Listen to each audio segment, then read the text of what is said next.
Keynote speaker. Unfortunately, his schedule changed, so he could not be here in person. But we have a video presentation, and then we followed up by one of his key assistants.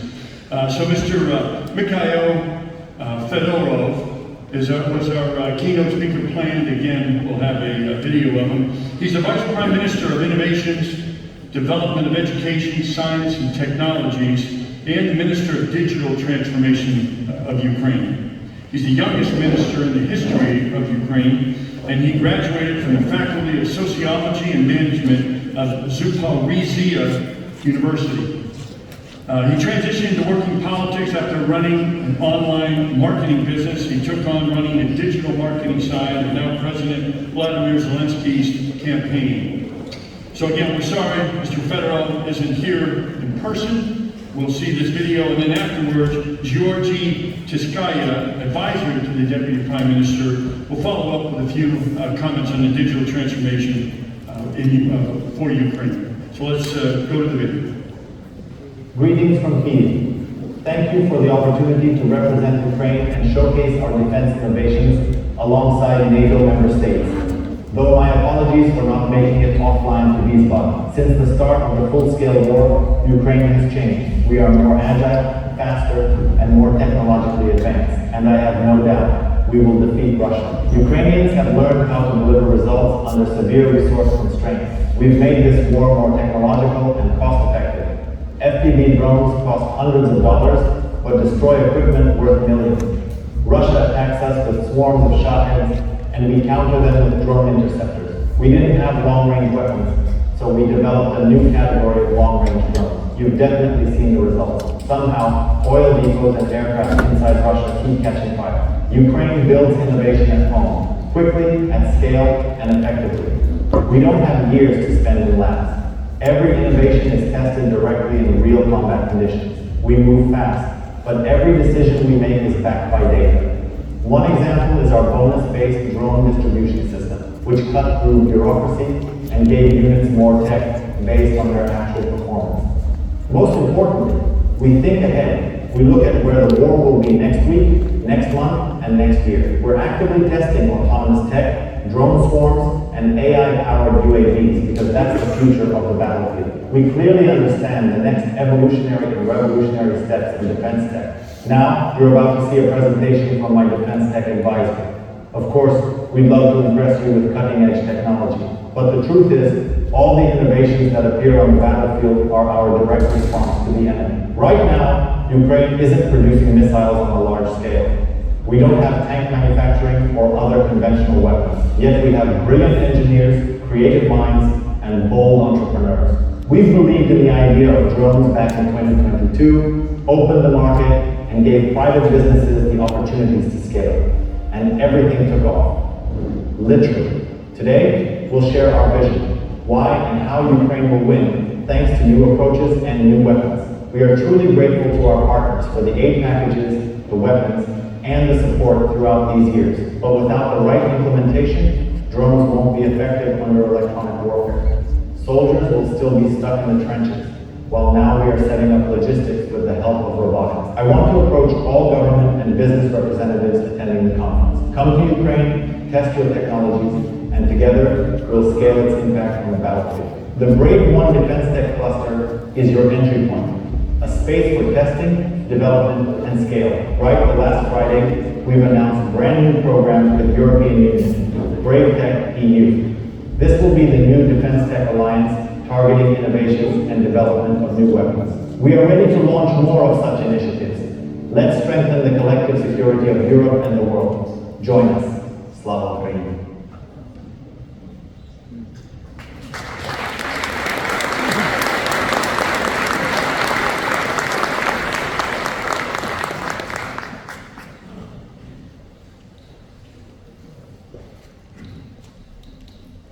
Hello everyone.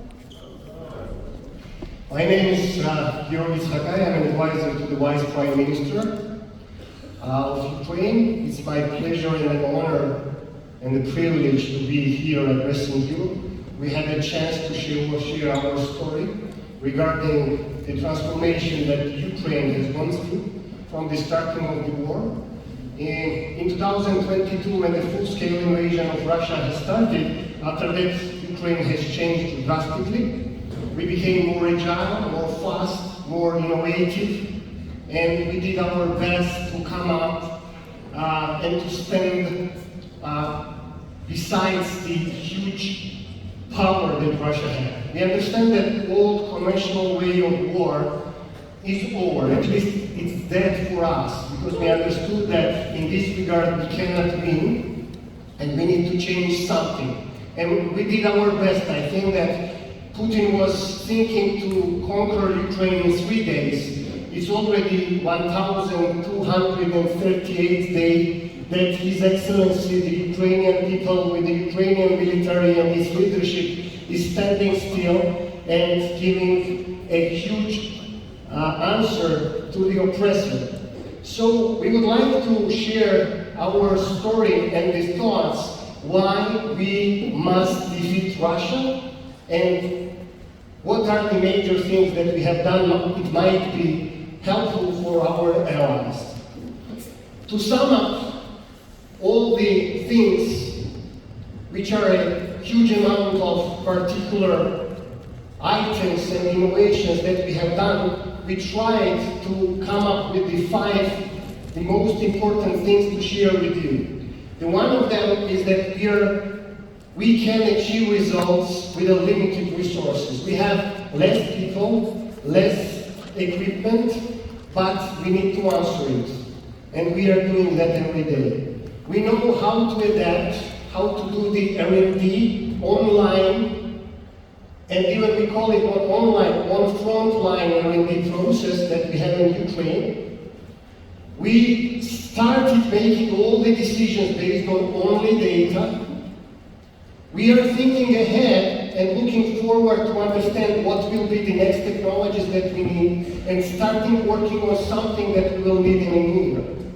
And also, a huge importance is you, our allies, who are helping and assisting and supporting us constantly, and without that help, we would not survive. So once again, thank you for that. Let's go through. I would like to show you several cases of how we are working in the limited ecosystem with limited resources and what we have already achieved. For example, we understood that we don't have enough javelins or MLOs or any other systems to strike all the heavy equipment that Russia has. So we have invented $300 to $400 FPV drone, which is bringing a devastating impact on the front line, every day killing tens and there was a time hundreds of different equipment of Russians. We understood that we don't have enough artillery ammunition, so we have invented the heavy bomber drone. Russia called them Baba Yaga, and every night they are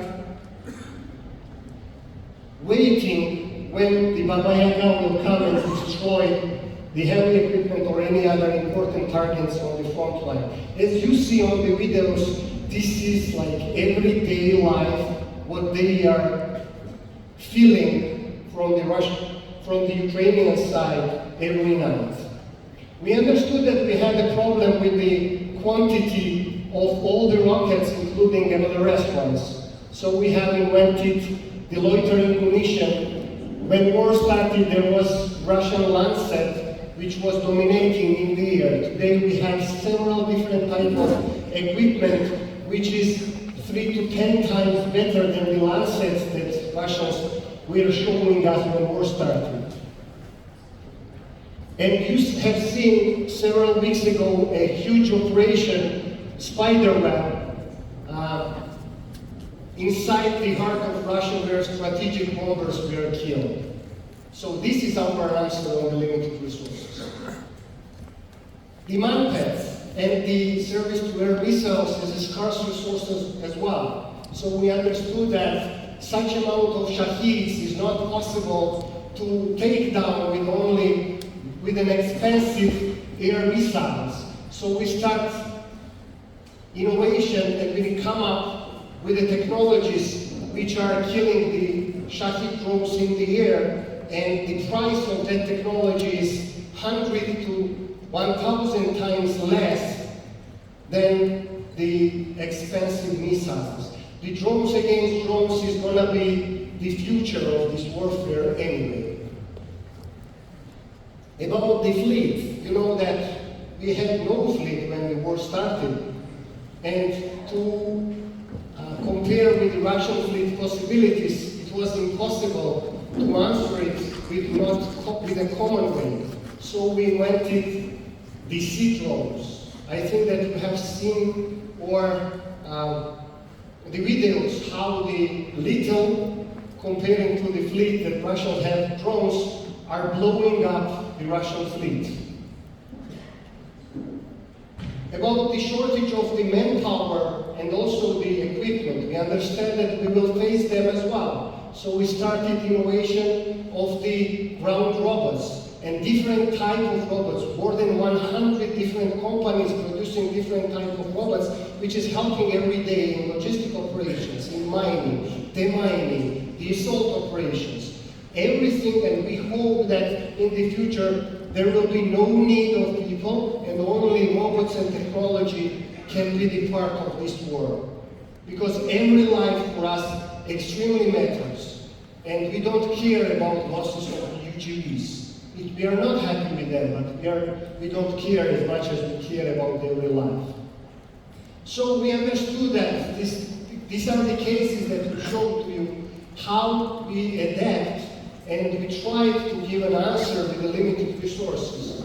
But also, we understood that R&D is the major part of our life now in Ukraine. And if you are losing the online R&D process, most probably you are going to lose the war. So I would like to show you the case of the naval drones as a good example how it's evolving within the warfare. So when war started, we were hiding from the Russian fleet, and they have barricaded our trade corridors. And only in 6 months, we have invented our naval drones. And first results came. And then Russian fleet started hiding from us. That was the change. Then they understand how to fight our naval drones, and within light and jet aviation, they started killing and blowing them up before they reached the target. So we understand that we need to change something, otherwise it would become not efficient anymore. So the next stage was that we have mounted the surface-to-air missiles on the sea drones, and we have killed several Mi-8s and several jets of Russians, and they are now afraid of fighting our sea drones with the air forces. So this example shows the best cycles of the development, and it shows how important it is to be as agile as possible, to be as fast as possible in development. Then we understand that the future weapon is the data, and we understand that we need to start analyzing everything to take a correct decisions on the front line. So something that we have invented is unprecedented in the world, I think. So I would like to show you a little video that will give you an understanding how our data-driven decision-making is working. Winning the war is all about being creative and innovative. With limited resources in war, drones are game changers, destroying every second enemy target. Tanks, air defense, enemy's infantry, positions, warehouses. We asked ourselves, what more can we do for our military to ensure they are as effective as possible? The answer was the Army of Drones bonus. Briefly, destroy targets, earn points, receive drones. If you damage a tank, you have 20 points. But if you destroy it, 40 points. If you kill an enemy, you earn 6 points. A destroyed multiple rocket launcher costs up to 50 depending on shell count. So, how does it work? After destroying any enemy target, Several proof videos must be uploaded to the special layer of the Delta Situational Awareness System. Then, the videos are verified. At the end of the month, units see their points summary and spend them in the marketplace. There is a wide range of choices with different virtual token values. For example, FPV starts at 2 points for 7-inch models, 6 with night vision. Multi-spawners, such as Vampire, 43 points, etc. The logistics chain takes about a week from choosing drones online to delivery. What's cool is that the military's weapon choice is entirely up to it, with no state interference, while conventional supplies from the general staff continue. As of today, 75% of all drone teams participate in the Army of Drone Bonus. With the program's development, we introduced both general and target-specific rankings. For example, last month, one of the top drone teams, Birds of Magyar, earned over 26,102 points. 26,102 points. Points mean a hell of a lot of drones. Let's look at it. 500 FPVs for daytime operations, 500 FPVs for nighttime operations, 300 Vampire copters, 52 ISR systems. The bonus program is constantly upgrading, with its effectiveness proven to be immense. For example, we increased the points from 2 to 6, which doubled personnel losses in a month. In addition, artillery units operating 152mm and 155mm artillery systems joined the program in January. Since May, units have also started receiving points for laying mines. To sum up, the benefits of the Army of Drones program, boosting morale and spirit of competition for drone teams, sharing experience, and best practices between units to enhance tactics, big data for analysis, showing drones in demand, unit performance, etc. The Army of Drones bonus isn't just a motivation system. It's a mechanism that changes the rules of war on the battlefield. Winning the war is... So these are the results for the past months. As you see, there are thousands of different targets we are hit and verified on the front line. The every hit you see here on this screen is verified by at least 1 or 2 videos. So when based on the videos we start analyzing everything, we understood the weak points and the better points of Russia. We understood what kind of drones and other systems are operating better than comparing with other systems. We understood what are the angles of attack and everything, many other things that I cannot say today. We are analyzing what kind of drones is killing more personnel, tanks, equipment. We are analyzing where that happens, on which distance, what are the patterns. We are analyzing many other things on the equipment, how we are striking them. Unfortunately, as far as this event is broadcasted online, we cannot show everything, but trust me, it's a very interesting data that we are gathering every day. We do feel that the data is the future weapon, which is very important in any warfare. So now I would like to speak about the airstrikes and air domain. I will once again start this video. In 2022, there was only 28 Shahed drones and 28 missiles per month. And they were trying to destroy the energy grid. And they were like, for us it was a hard time, so we thought that this was the worst times. But no. Because this is the last months of Ukraine. It's about 6,000 drones per month. There is no air defense system in the world, the conventional one, that can tackle such kind of problem. And killing the Shahed with a very expensive surface-to-air missiles is a not correct way of targeting the problem. One of the lessons of this war is very important, that you need to be on the right side of the cost curve.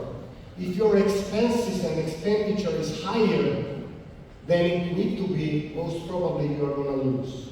So what we are trying to achieve is to think how to cheapen the cost of kill of every item, including the shaheeds. What we did for that?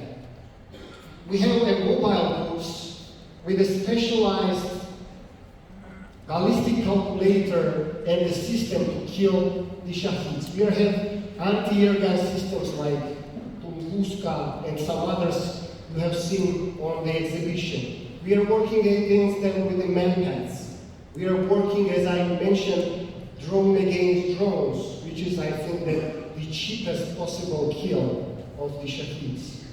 And obviously we are working with the light aviation like helicopters and some other things as well. So and we call that Uber Air Defense. Why it's important? We created an ecosystem of tactical radars. The ecosystem is exchanging the information to the thousands of different teams which are operating within the Ukraine to kill the shaheeds which are attacking every day the civilians, hospitals, and other facilities, the critical infrastructure. So this is a know-how, how the next and the future warfare looks like. When we are talking that we are thinking ahead, we understood that one of our major challenges is going to be how we can, after gathering all this data, how we can proceed with it. It's a huge pile of information that we are having in our hands. And we understand that without the help of the artificial intelligence, it's not going to be the case. We are not going to succeed. So we started using an AI in every field possible. And we are analyzing and everything with the help of AI. We have an ambition to be the first country who will do the prediction of the airstrikes through the AI. And we are constantly working on that. So let me show you a little video that will show some parts of the technologies we are working on. In a full-scale war against an enemy that outnumbers us in manpower and equipment, the key to victory lies in gaining a technological edge. And artificial intelligence has become one of Ukraine's strongest allies in this fight. This is the battlefield. Over 1,000 kilometers of front line, where our troops hold back the enemy every single day. In real time, we track enemy movements and maneuvers. We instantly map their positions, and we also automatically identify targets thanks to the instant analysis of gigabytes of footage from drones and surveillance cameras, all powered by AI. The next step is to strike. AI technologies are helping our forces hit with greater precision and impact. Our drones reach targets without GPS, using optical navigation and stabilization. They can lock on and home in automatically, bypassing enemy jamming systems, drones that intercept other drones, auto-targeting turrets that engage Shahed drones. Automated missions are no longer the future, they're already a reality on the battlefield. Our goal is a fully automated front line, not held by people, but by robots, where every threat triggers a drone launch, swarms, if necessary. Ukraine and AI have already proven to be powerful allies in this war. Be part of building and deploying real, battle-tested AI solutions alongside us. So here you see on the screen a new tool, which is working with the help of AI and automatically killing shaheeds in Ukraine. So when we are speaking about the technologies, is not something that we are trying to do. We can show this small portion of something that we have already achieved. We are launching a specialized grant programs for the AIs to make it even a bigger movement in Ukraine.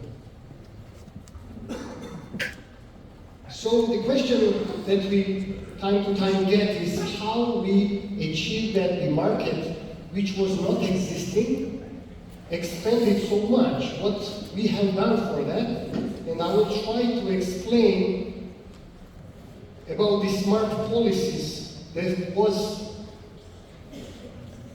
made by the Ukrainian team for changing the situation in terms of R&D and new companies in Ukraine.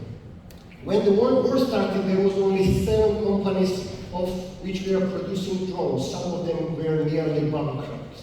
There was 0 manufacturers of UGVs, of the sea drones, of the electronic warfare system was produced by only 2 companies, and there was 0 private companies who were working in the field of the rockets.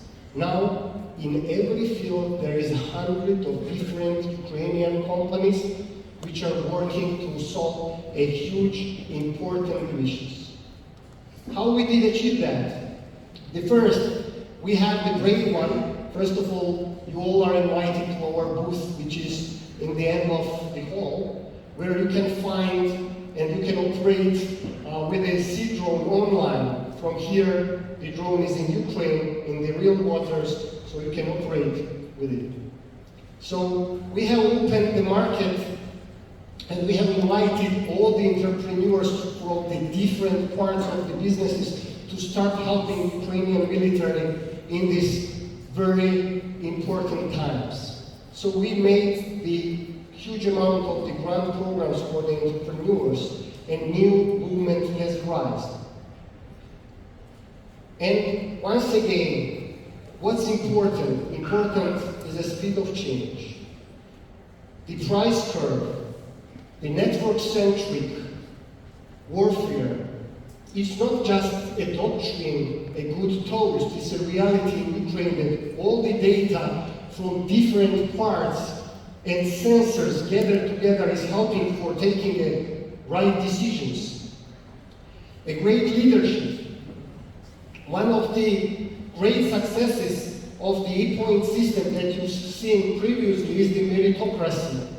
That everyone can understand who is the most efficient and who is working well.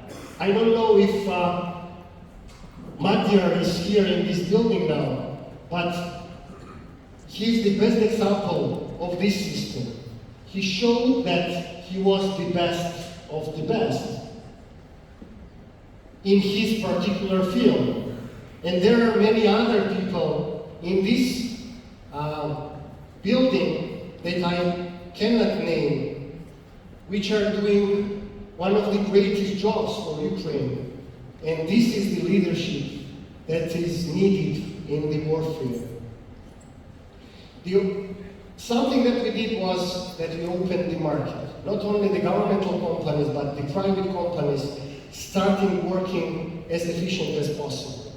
The real-time guarantee is something that I'm talking already for many minutes, and the data and then AI. Also, we have created one of the most open market for the drone producers.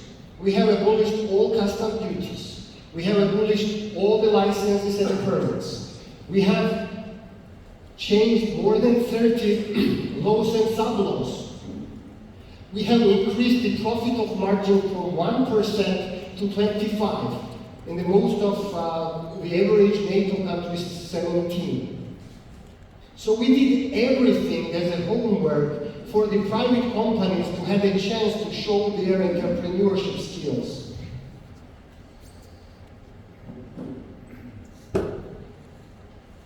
We started hosting the biggest hackathons. We start naming a particular problem of the front line, and we were gathering entrepreneurs, young teams, to start tackling these problems. And we have gave a lot and hundreds of millions in grants for solving these problems. But also, it's important to create an ecosystem when any company can have an access to the testing field. When any company has an ability to get the feedback from the front line for the product they have in R&D. Unfortunately, we don't have a time for testing in laboratories, and only after that sending the equipment on the front line. As far as we are always on a rush, we need to take any piece of equipment that works and that can bring some success on the front line as soon as possible and give them a feedback how to improve that. So we created that ecosystem as well.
So we have created special places for the testing, as we have the military incubators who can test any equipment on the front line and give back the feedback to the producers. Here in this building, prominent international companies are presenting their technologies, and we are keen to invite all of the companies who need such kind of services to Ukraine. We are keen to help, to assist, to give a feedback. There is always something that we can learn from each other. I cannot name the company, but when war started, Russia has the best electronic warfare in the world. It's not the case anymore, to be honest, because we have an ambition that at least we are even. One of very famous companies came with drones and they started flying, but apparently all of them were jammed and disappeared. They left the country with the drones, they start the R&D and start working with our teams and working on a constant R&D process. And after 1.5 years, they came back. It is very slow, but anyway, they came back. And now they are one of the best companies on the market, which are getting hundreds of millions of purchases from all over the world. So this is the story we wanted to share with you. We are extremely thankful for all the help and support. And we do hope that together, as far as we are cherishing the same values, as far as we are fighting for the same freedom, we are gonna win, because we must. Thank you very much.